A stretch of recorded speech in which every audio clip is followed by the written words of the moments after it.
Society. In fact, she was one of the directors when I was hired. So, and initially, she was my boss, one of my bosses. And so I decided to fix that by making her one of my employees.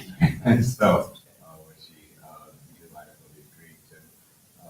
But there's more that I can say, but in the course of the interview today, you'll get to hear more of her personal story. So we're excited about that. I don't want to take up any time. It's my pleasure to and also invite Dr. Marie Anguariri.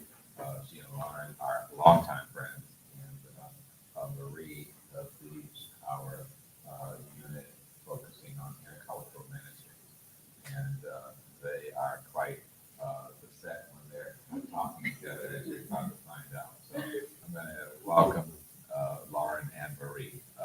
Come forward, give them a round of applause.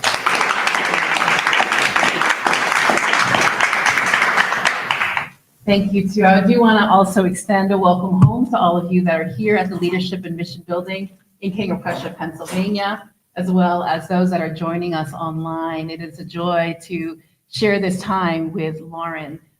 You'll hear, as Dr. Jeff said, more about her and her identity as a poet, but if I might share a little bit about her ministry background for those that may not be as familiar. In addition to the impact that she has had at the American Baptist Home Mission Societies, as we already briefly heard about, the Reverend Dr. Lauren Lisa Eng currently serves as Senior Program Director at the Berkeley School of Theology in Berkeley, California, where she leads an initiative of thriving congregations funded by the Lilly Endowment among Asian American Pacific Island leaders and congregations. Prior to coming to ABHMS, she also had experience serving as a pastor of the congregation of First Chinese Baptist Church in the historic Chinatown area of San Francisco. Also worked with one of our other American Baptist partners, International Ministries, where she served as a writer as well as other areas in their communications department, and has also served our denomination in various roles on boards and advisory committees, including Bacone College, American Baptist Women in Ministry, and also the Association of Welcoming and Affirming Baptists, which she now serves as president. Lauren also lives into her creative and entrepreneurial spirit in other ways, things like pursuing jewelry making, animal welfare activism. She is a bassist and singer with various music bands throughout her life, currently Whisper Flight. You can look them up online, and serves at her local home church in California. And also she builds community almost wherever she goes. She finds affinity groups and really digs in and forms community there. As already mentioned, she is a native to this area and currently lives in Northern California in Marin County with her loving husband, Daniel, and they together parent 3 amazing children, and the IG phenom Golden Doodle, Mochi Wilbur. You can also look him up as well. So Dr. Lauren, firstly, happy Asian American Native Hawaiian Pacific Islander Month. It is a joy to have you here in this time as a way to honor the intent of this celebration. Take us back to when you first started writing, your earlier memories, writing, and also going into poetry. Sure. Thank you, Marie. Happy AA and HPI month to you as well, and to everybody. And thank you, Jeff, again for the invitation to be back home at ABHMS with all of you. And it's so good to see some of my former colleagues at ABHMS, people I grew up going to church with in this area, family members. So thank you all for being here. Writing has always been part of my story. I come from a family of writers, most notably my mom's mother, my maternal grandmother is a very well-known author. In fact, if you go to a Christian bookstore in China, you would see all of her volumes there. And so I grew up typing stories and poems and starts to a lot of novels on my electric typewriter. I was saying before that, it wasn't a digital typewriter, but it was an electric one. So you still had to, shove in that sort of white out, cartridge on the side and go backspace, and type the same letters.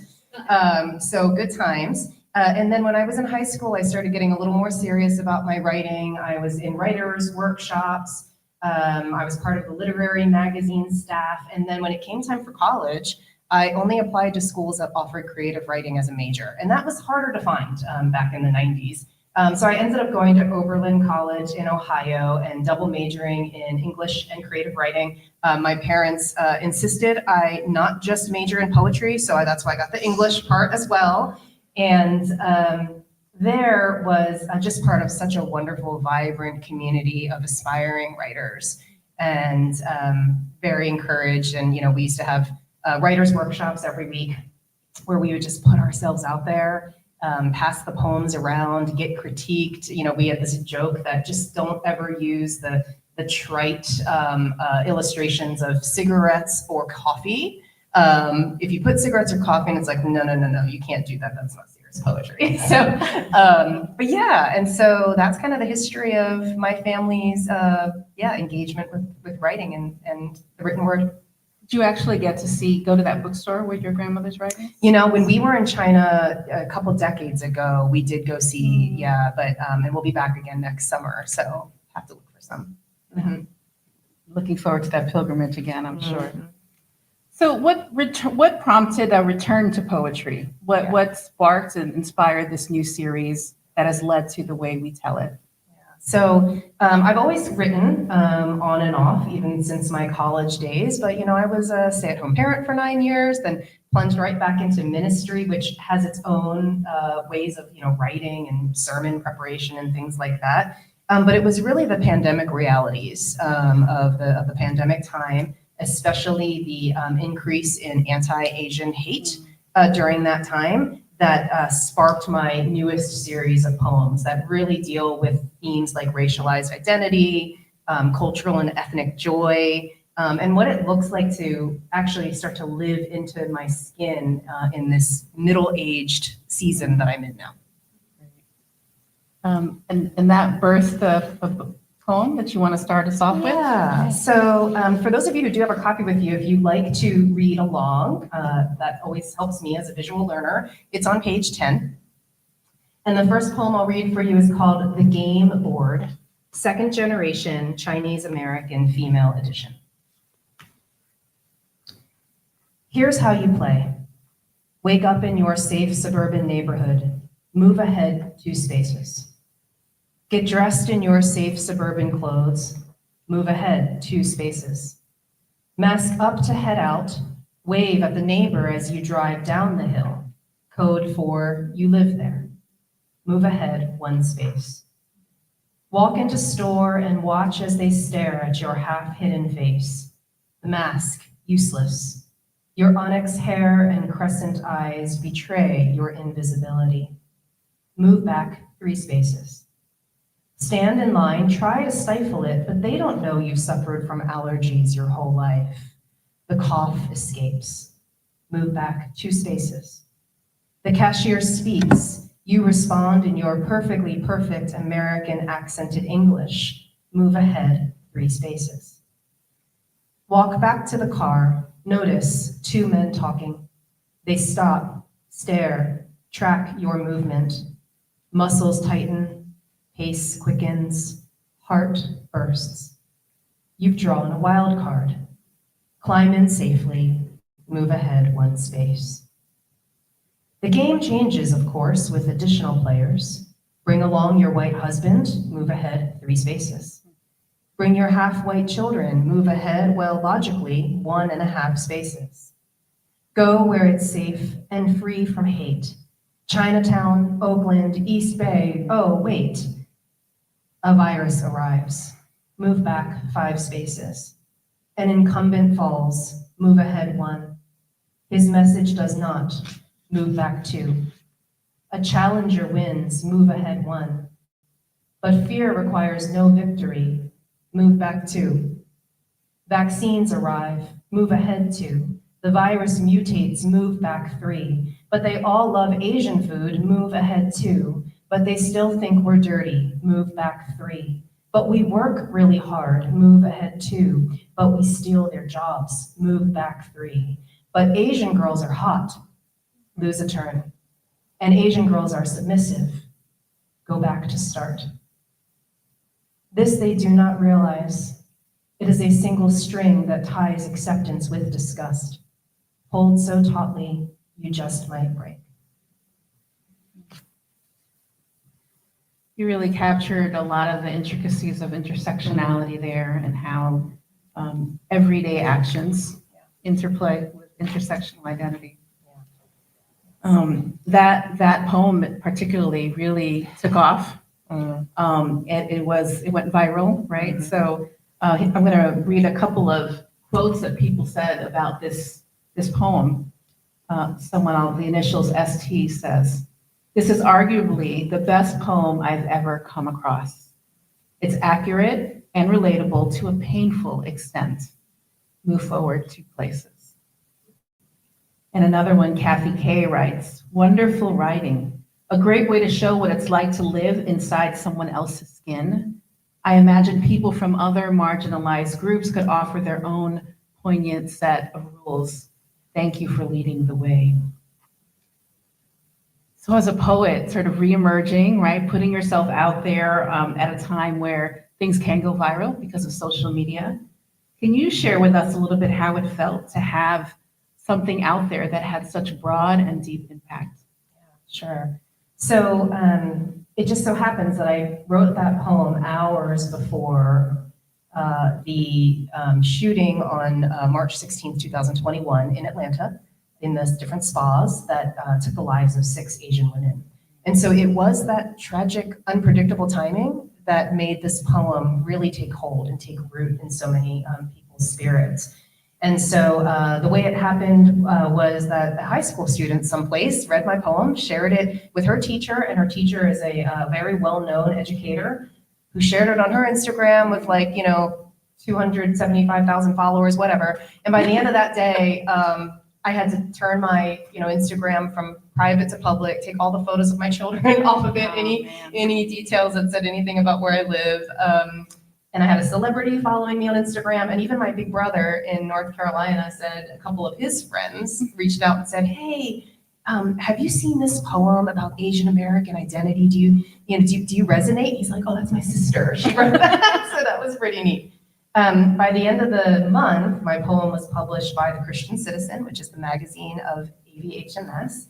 And it was shared, it was read aloud at Stop AAPI Hate rallies all over the country. And so what was that like for me? It was obviously very humbling. I was very honored, but it also made me feel really strong and courageous and part of a community that was ready to say no more. We're gonna speak up, we're gonna have our voices and our stories heard. So yeah, it was quite powerful. Yeah, and I have it read at a Stop AAPI rally. I mean, Yeah. Asian American Christian Collaborative was really growing at that time through that movement. So how powerful to have your voice in the mix of others. So you said that was in 2021. The global pandemic was still going. Worldwide racial awakening or reawakening for some was still happening, and race and culture kind of became everyday household conversations. Became so for some. And then for others who never get away from those conversations and those lived realities, we had to deal with people wanting all of a sudden to have questions and have honest conversations. Yes. So how were you experiencing that? How were you navigating that? Yeah, that's a great question. I mean, it was an onslaught of things all at once, especially for communities of color. And I think I met it with equal parts appreciation for the care, the real care that was being shown by people who wanted to grow and learn and listen, but also frustration because it was a lot and people were tired. People are tired. And so, there were different things. There were a lot of, people who, again, I think meaning well and trying to be, show solidarity, would say, "Oh, I have Asian family members and Asian friends, and I have, I've been to China, and I love, and I do kung fu and like all kinds of things like that, right. And so the way that I guess come to those things is as a poet is to really like sit and observe and get a sense of what that's doing in my spirit, what is it making me feel, and then expressing that through poetry. So I have a couple examples of that.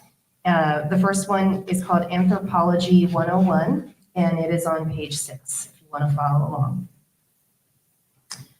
Anthropology 101. You teach me some Chinese words, but I speak a language that bears no name. You tell of trips to my motherland, but I move in places found in the margins of the map.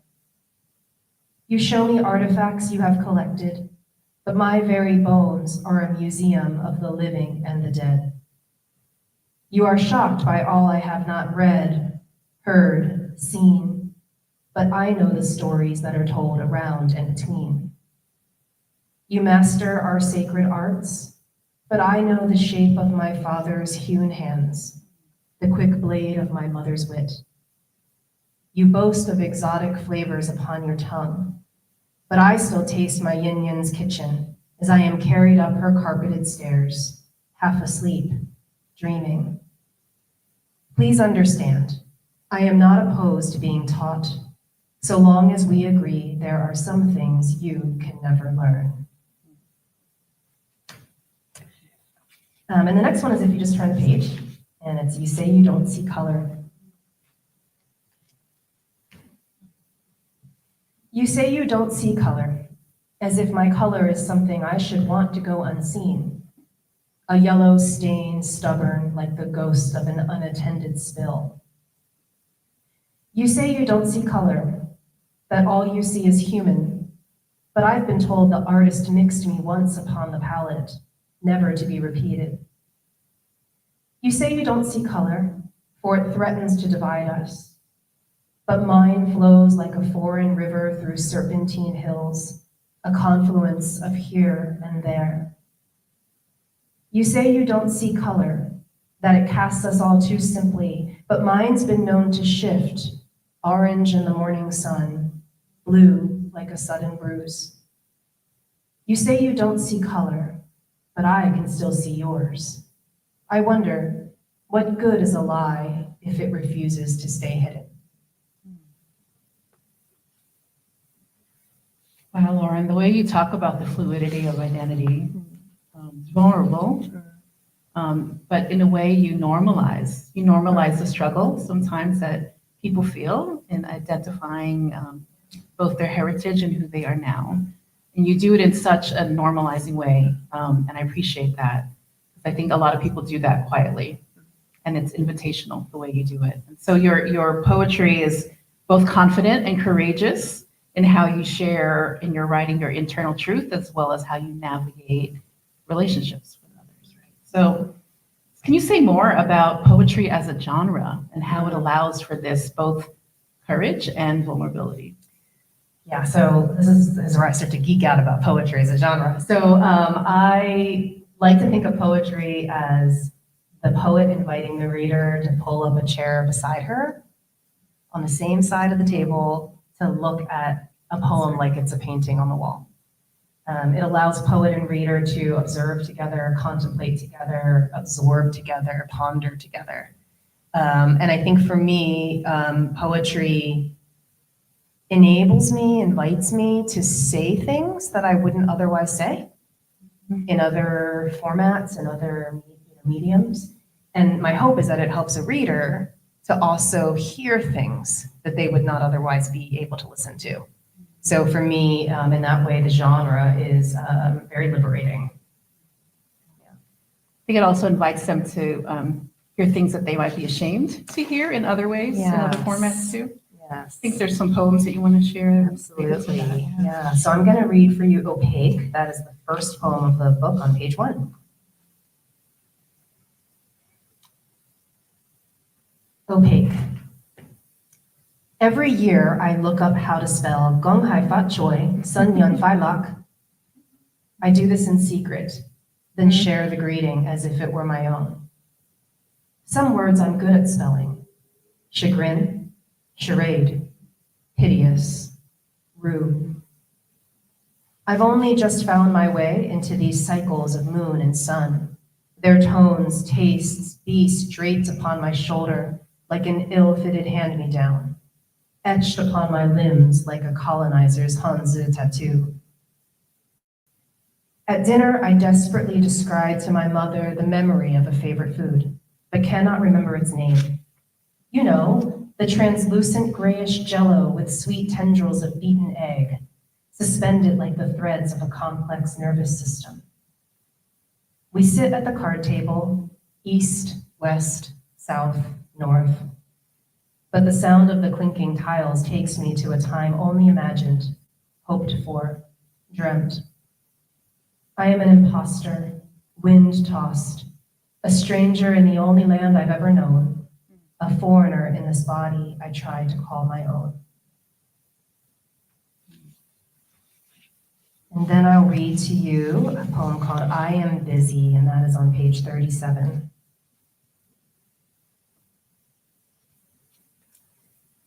I am busy, coaxing the wild with an outstretched hand, setting traps for beasts, mending torn garments with threads of light, rendering tools to be forged and grafted upon my body, revising myself. I am busy, blowing trumpets of truth, tying anchors to oblivion, spinning tales of victory, digging graves for war, unwrapping anonymous packages left upon my doorstep, tied furiously with wire. Patience, patience. Someday both truth and peace will run free, and I will rest like a stone at the bottom of a ponderous pond, a finished book covered in bright green algae, like an ending that makes you flip the page back and forth, hoping for the next beginning. I am busy. I am busy. And then the last one I'll read in this section is called The Weight of Memory, and that is on page 13. A little context for this one. I've done a lot of research into my family's immigration story, and when my paternal grandparents and my uncle immigrated to the United States in 1947. Actually, my grandfather was here already because he served in the U.S. Army as a corporal and came back from World War II and was therefore allowed to send for his wife and his son, my grandmother and my uncle. So they got on a boat, came to the port of San Francisco, and in 1947 were interrogated by immigration officers who would, line them up like livestock, put them in separate rooms, ask questions to try to determine the validity of their familial relationship to prove they were actually related to each other. And one of the questions that I read when I got my hands on the transcripts, the actual typed transcripts of these interrogation hearings, was that my grandmother and grandfather were placed in separate rooms and each asked to say how many steps it was from their front door to their barn door in their village in China. And if the answers were inconsistent, that was proof that they were telling lies about who they were and if they were related. And I don't know about all you, but if my husband and I were asked to say how many steps it is from our bedroom to our kitchen, we would probably give different answers. So that is the context of this poem called The Weight of Memory. Tonight, as we knelt naked on the bed, hands touching and taking in each other's bodies, I saw the color of you against me and felt I needed to explain the way I arrived here, not here in your bed, but here on this soil, carried by the souls of immigrants who fled their country and sailed an ocean, lived among angels and discovered new land. I felt I needed to explain that I would not be here if my grandparents, upon their arrival in America, had counted differently to the immigration officer the number of paces it took to get from the front door to the barn door in a small village in China called Taishan. Thank you for sharing those. I just love the way in your memory even is so vivid of some incidences and how you capture that in your poems. And then also learning about your own heritage, how that almost becomes part of your memory, right? Yes, In your imagination. absolutely, as if we lived it ourselves. Yeah. Mhm. Yeah, it's powerful. I recall a few years back, you had a couple of Facebook posts within the span of a week. And the first one, you were reflecting on just some really distressing things happening in the world. And a few days later, you were writing a post about joy, something experiencing very personal in your family. And you talked about the resilience and the bandwidth to have those complexity of emotions. And that's life, right? Life is joy and pain. Yeah. So as a poet, can you say more about that and how that complexity of life comes through in your poems? Yes, I do remember that post. And it was about BIPOC communities, Black, Indigenous, people of color communities. And I remember wanting to express that for BIPOC communities, in different ways, of course, depending on the community. Tragedy, terribleness is part of our daily lives. And yet, we also live the fullness of the human experience. And we sometimes, I think, forget how those who would want to overcare or overtend to us can be kind of trauma-inducing in and of itself, because you're always just surrounded by the bad things. And so that post was my effort in reminding myself and my community that, yes, there can be tragedy and trauma and terribleness. And also at that evening, we have a tickle fight with our children and tuck them into bed. The next day we go to with friends to see a movie, and we eat, popcorn just dripping with gobs of butter. We go on a hike and we experience a beautiful landscape. And so I think in the midst of all that, the height of all that pandemic, anti-AAPI rhetoric and violence, when elderly men were being pushed onto the street to their deaths, Asian women were being punched in the face and pushed in front of, subways. And every AAPI person I knew was afraid to leave their home. I couldn't get through all the well-meaning notes from people, and I appreciated them so much, but I at some point I did take a step back and realize that I wanted to share that there's an entirety of a person's experience, and that a person of color's life is not just fear and death. And so I'm going to read a couple more that say a little bit more about that joy and that ethnic pride as well. So turn to page 20 if you'd like, and I'm going to read a poem called Brood. It's me. My children fight over who looks most Chinese. They compare darkness of hair, cut of eyes, whose skin has reached the soundest agreement with the sun. On the way home, we stop for a meal in the city. The diners dip their heads, raise bowls to mouths, sip like a murmuration of blackbirds at the edge of a river. Aunties, uncles, sisters, and brothers. My daughter turns to me, says, "Mom, I feel safe here." I was her age when Mother and I walked through our mall in Pennsylvania. A tourist bus clambered to the curb. Foreign chatter, flashing Nikons spilled from its doors. We quickly changed direction, distinguishing ourselves store width by store width, a distancing of place and person. And so let my children fight, for although youth is never free from doubt, pride is not such an ugly thing.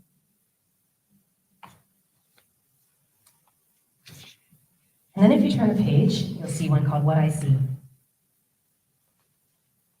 I'm not 43 anymore. This was written a couple years ago. What I see.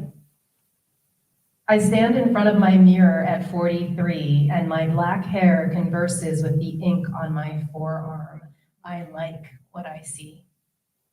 I see an engraving of pride, permanent in a way that shows I am no longer in need of running.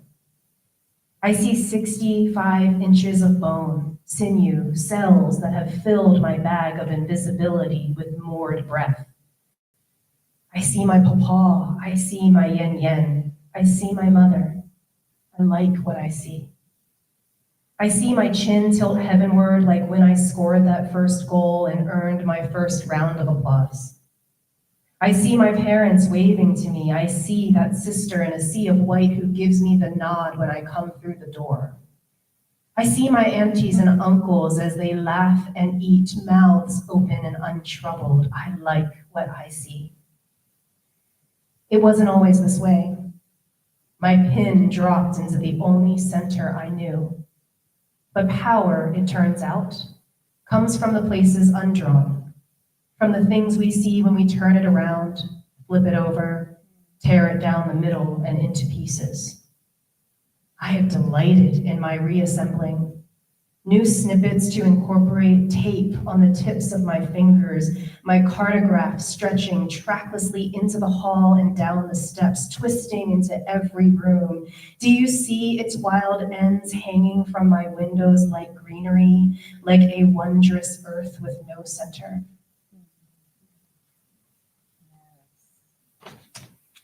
And then if you turn the page again, you'll get to the namesake of the book, The Way We Tell It. There are no glass walls in our homes, no porous materials for things to seep in or out, no telescopes, no microscopes, no apertured instruments admitting the kind of light we find unbearable. What you expose, we clothe. What you divulge, we swallow. What you publish, we carve into memory. Our tales wait a generation to be told, if they are ever told at all. If this is true, you ask, how do we learn? How do we keep from making the same mistakes? I say to you, silence is not always violent. It is tender, shielding, and still honest in its way. Like the chrysanthemum flower steeping at the bottom of the teapot, its petals unfurled and aggressive beneath the closed porcelain lid. Just that last set of poems that you read, again, as I said, your writing is so invitational, invited me to think about the conversations that my kids have about their identity, just the little things that we notice in life and how we take that in. I imagine there are people listening to this here in the room or online who themselves are creatives and have so much in them that they want to get out. Can you tell us a little bit about your process for writing? Do poems come whole to you? What's your editing process? How do you fit it in? I mean, you're doing a lot in your life. How do you fit it into your daily rhythms? And how do your daily rhythms inform and maybe show up in your poetry? Yeah, thank you. I feel like my process changes by decade. So right now in my 40s, it's usually that I have a thought, a feeling, a concept, a word, a phrase, and I use my notes app in my phone a lot, so I'll write it down. And then over the next few days, weeks, sometimes months, I'll let that take shape. And as I continue to fill out what it is that I think needs to be said or that my spirit is telling me to birth, at some point it makes its way onto like a typed, in a typed format on a screen, and seeing it visually in front of me in its entirety does something else. Then I move to a next editing phase. And that's when I'm really fussing over, word choice and line breaks and punctuation and things like that.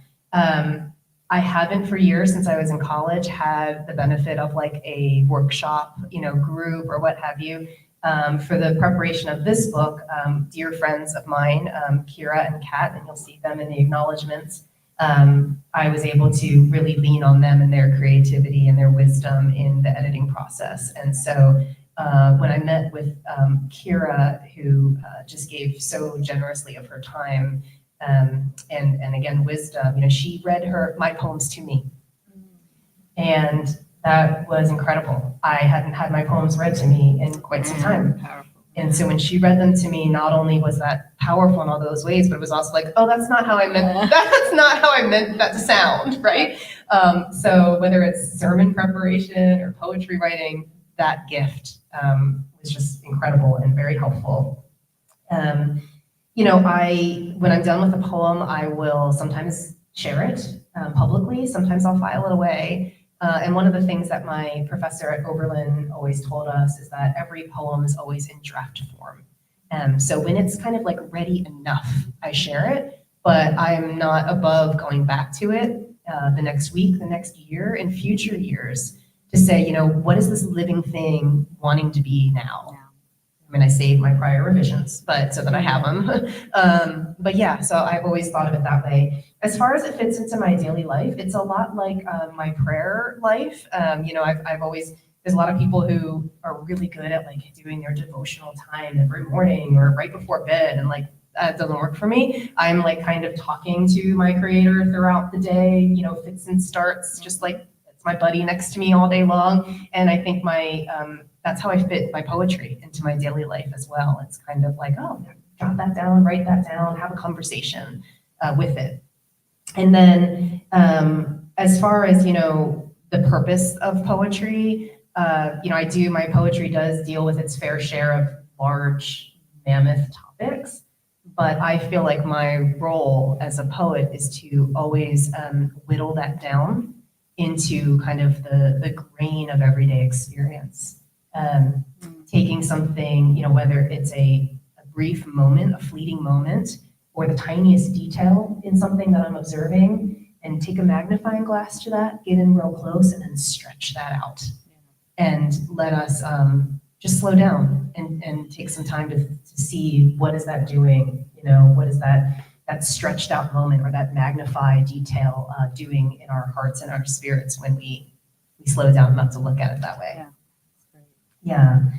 Yeah. So in the spirit of that, I did write a poem called The New. It was probably written like January 1st or 2nd of one of these years. In the year. The new year. And it's kind of about that. It's kind of about, you know, poetry doesn't always have to be about big stuff.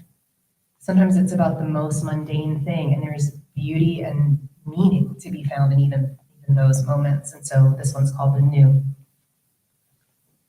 And so it begins. How have I already fallen behind? I do not feel refreshed. I have not been restored. I did not hit the ground running, but rolled from my sheets this colorless morning, my eyes battling a foe that told them to stay down, my head tumbling from one fog into another upon recalling that what was still is, that December conjures no magic in its reappearance as January. So today I will open a window, feel the bracing air like a fighter who gets her second wind. I'll linger and play with my dog until his tongue rolls long and low. I'll build the border of a puzzle, stand from my desk before the sun starts its setting, remove backpacks from tired shoulders, plant kisses on cold cheeks, and call it a day lived. And then as far as, you know, stretching out those moments, I'll read you a poem called Yield, and that is on page 39.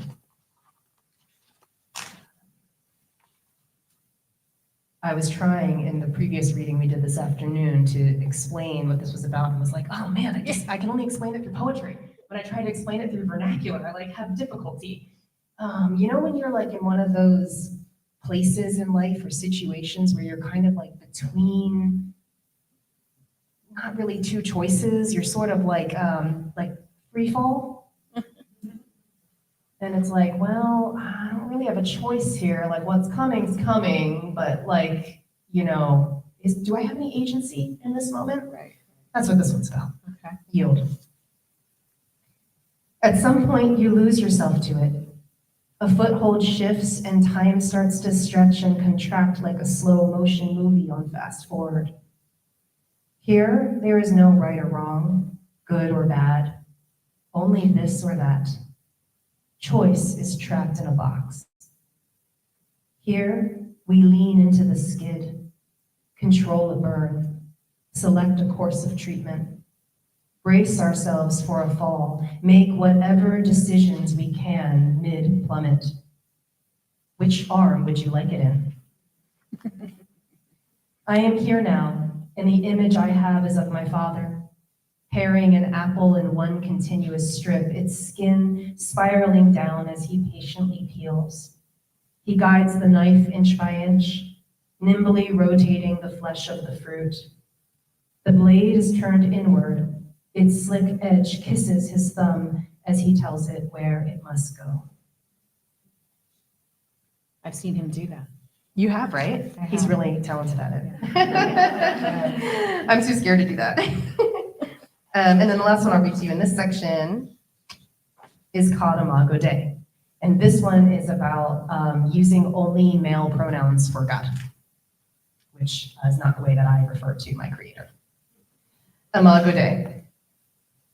Every time they call you he, I am a child churned by a crowd, bewildered to find the hand I hold is that of a stranger.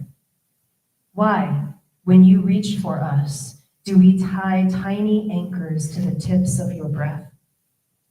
I pull free the hitch, feel you rise in a momentary lift, like that first time at the fair when my heart leapt from its cage.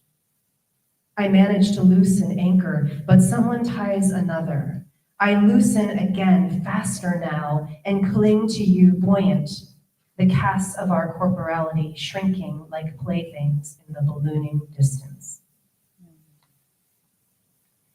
You get some theology in your writing as well, yeah. And even in that last set that you were talking about of finding potential in words or phrases, reminds us of a professor that I think we shared, a homiletician, Dr. J. Alfred Smith Sr., and he would talk about finding homiletical potential in almost anything. And so there's some parallels as you write poetry to writing sermons. Yes, homiletics is the art of preaching. Yeah. So continuing that, so telling stories is ancient, and storytelling is certainly something we hear a lot about in our age, right? In broader society, and certainly here at the Home Mission Societies, we think a lot about storytelling. As a poet, how would you answer these questions? What is storytelling as an art form? Is all poetry storytelling? And even as a faith leader, how do you see that connection with stories and poetry? Yeah, so when Marie sent me this question, what is storytelling as an art form and is all poetry storytelling? I had to take a while to think about that. So, with a grain of salt, here's my version of that. For me, storytelling happens whenever we have the courage to flip ourselves inside out. Whenever we have the courage to flip ourselves inside out. So it is revealing, but it's not always for display. It is vulnerability, but it's not always public. You heard me read this, the way we tell it. Yeah. Sometimes we tell stories so that others will hear. Sometimes we tell stories so that we will hear. And so by that definition, I think, yes, all poetry is storytelling. Even a roses is red, violets are blue poem is something on the inside finding its way out. So I'm going to stick with that for now. Okay. As my answer. How does my identity as a ministry leader, faith leader, bear on my poetry? People of faith are heirs to a long tradition of stories and storytelling. And we actually named our daughter, our middle child, Story, S-T-O-R-Y, before story was kind of this thing that everyone talked about. And so our sweet girl sees her name everywhere now. But we named her Story after the greatest story ever told, which is the story of God's love for us through Jesus. Jesus himself told stories. Yeah. So I feel like, so when you give somebody a gift and when you see them using that coffee maker you gave them, what it does for you as the giver, oh, good, they're using it, right? Or when you see them wear the sweater that you got them, oh, good, she's wearing the sweater I picked out. Or, when your niece or nephew plays with a toy you got them for their birthday, oh, they're playing with it. I see that as what the Creator sees when we engage with life through art, like poetry and storytelling. It's us playing with this precious gift of life that we've been given. And as the giver, I believe God looks down on that and is like, yes, they're enjoying it, So that's kind of how I come to that. And then I know you wanted to ask me about the way we tell it as a title, not just for the poem, but for the whole collection. So the way we tell it speaks to the variance within human storytelling. So for me as a Chinese American, it refers to the specific ways in my culture that we understand, themes like discretion and honor and silence, right? We tell it a certain way. For each of you, when you think about your culture, you probably tell it differently, right? But then there's something that is among all of us in our shared commonality of humanity, that while our experiences are really different, we all seem to innately understand that telling is part of who we are and what we do as a species. So in that way, telling is both non-negotiable, but also deeply rewarding. So I'll read you two more from the book. And so I'll read you The End of Nothing, and that is on page 3. This one is, the context of this is, when I was in college, I went to visit my parents who were living in California at that time, still are, and my mom and I were at the Marin Headlands looking out at the view of the Golden Gate Bridge in the bay.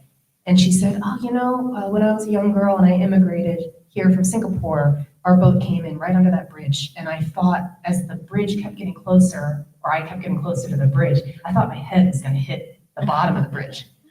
And so the story itself, the anecdote itself was inspiring and wonderful to know, but really what got me was that I was like 20 years old, and that was the first time she told me that story.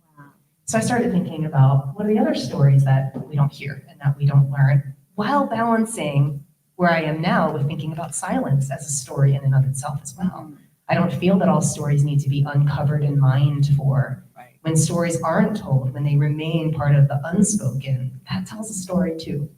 So this one's called The End of Nothing.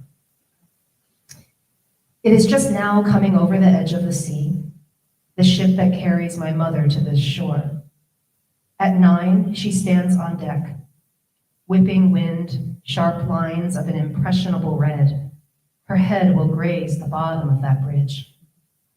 Now an image, a single word of history wrapping a piece of the earth. The earth is naked. We lose a word per second. We'll spend forever recovering them, for they have no beginning. At night, I dream of finding the point where it began, where I can grab my young mother by the arms and shake free the words my daughter will one day shake from me. The first map maker, the first lexicographer, unimaginable the nothingness they had to work from. To have this is to have everything. And then the last one I'll read to you from the book is the last poem of the book, and it is called Waning, and it can be found on page 48. And this one was written fairly recently. I've been doing a lot of thinking, and we'll talk about in a moment, about time travel. Yeah. And what it... I heard a little bit in that first yes, poem. that too.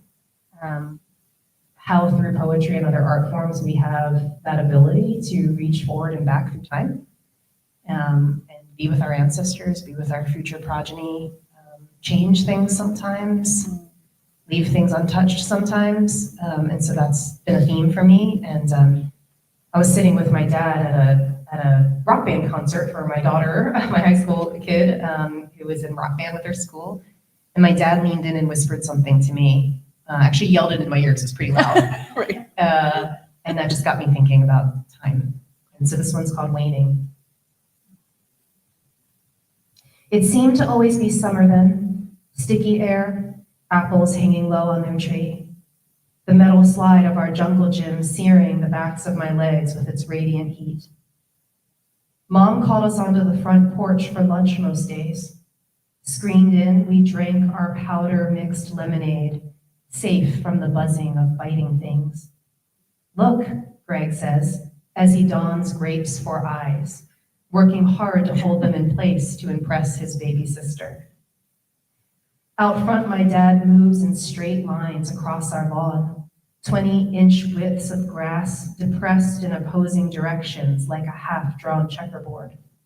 He stops, wipes the sweat from his brow, then relaxes his hand to his hip. I grab a glass of lemonade and run to him, my ears ringing from the sound of the old mower, gravelly and sputtering as if fighting back its timely end. Dad gulps down the sugary water, smiles at me, mouths, "Thank you," as he hands back the empty glass. What I would hand him now, if we lived in a time of miracles, is my own hand, steady from years undergone. He'd be confused by the look of it at first, wondering how the smooth roundness of my palm had suddenly become so worn, but then he'd take it. My dad, he'd take it. And I'd turn off the cranky machine and lead him to the chair on the porch, the soft one, where I'd pour him another lemonade from the bottom of the pitcher, where it's always the sweetest. We'd sit, side by side, to look out upon the quieting day, the neighbors going by, the kids on bikes, the near perfect lines of his handiwork. I'd tell him that one day, far off, we'll sit at a high school concert, listening to kids play songs from my youth and from his, waiting for his granddaughter to take the stage. And he'll wave for me to lean in, his hands cupping my ears so I won't miss it, and say, "You know why I'm losing my hearing?" I'll look at him mouth, "Why?" His hands on my ear again. It was all those years of mowing our lawn in Pennsylvania. I tell him on that screened-in porch that it's okay. He could never have known this would happen. Just like I could never have known I'd one day write about it. That is, the ways we reach forward and back, how time takes its time then doesn't, how summer felt like it would never end, then did. Lauren, your words are soaked with generosity of allowing us into those precious moments, those memories, the invitation to be on this journey with you of brave exploration and deep reflection. It's been a gift for you to share with us. We can learn more about Lauren's writing as it relates to this topic on an article that just dropped today on christiancitizen.us. She speaks a little bit more about these themes. Now that this book is published, I hope you will allow yourself time to enjoy as it gets read and more people read. Do you want to give us a peek if you're thinking about some new topics or what you're writing about maybe for the next chapter? Yes. So I am doing I'm doing a lot about time travel. I am also writing about grief and what grief feels like when you actually haven't lost something or someone. So I'm playing with that. And then I've got another poem in the works, tentatively titled When We Passed. That is a found poem of different things I heard people saying as they walk past me. When you just catch a brief fragment of the conversation that they're having on the phone or with someone they're walking with. And a lady passed me in Berkeley and said something, and I was like, oh, I wrote that down. So that one might take a while because I don't really, make a habit of eavesdropping on other people. But the time travel piece, so Marie and I talked about my sharing one poem that is unpublished. You will not find this anywhere. And it plays with time again. And this is the last poem I'll read for you tonight. But how many of you know what the butterfly effect is? Okay, right? That the idea that a butterfly can flap its wings and cause a tornado down the chain of events, right? And so I was really thinking about whether or not a signal could be passed the other direction. And that even as I'm experiencing so much ethnic joy and pride about who I am, that there are still a lot of senses of, for me, things that, am I pushing my ancestors away when I become ever more quote unquote Americanized, which is it's a problematic term in and of itself, but it says what I'm trying to say best right now. And so I thought, is it possible that while my ancestors have done things and been things that have influenced who I am today, are there things that I'm doing right now that might be pushing them further away in the past? So this one is called Effects and Their Causes. The mothers and fathers of my mother and father do not roll in their graves, narrow their eyes in disappointment, or click their tongues to the tops of their mouths.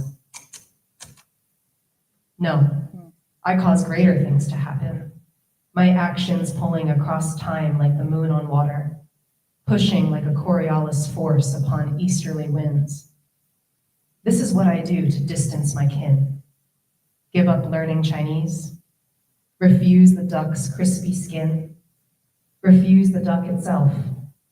Cut my hair short like a blade to my bloodline. I do these and the tide shifts, the boats of my ancestors stalling in slack water. I do them and their footholds crumble to loose rock. I do not mean for this to happen, to be the tornado that sends something back to the butterfly. Keep on working, that's good, that's Thanks. good. I have one last question, but I do want to give an opportunity, maybe if there's one or two short questions from those of you here in the building that may want to ask Lauren. And if you could keep the question short, because I'll have to repeat it for those online. Any wonderings someone might want to voice out? Okay. Well, as you let the poetry sink in, you can find Lauren on Instagram, Facebook, at Lauren Lisa Ng. She also has a website, also Lauren Lisa Ng. You can look that up. So there are ways that you can reach out to her. She's as she was generous tonight. That's how she has always been about her writing.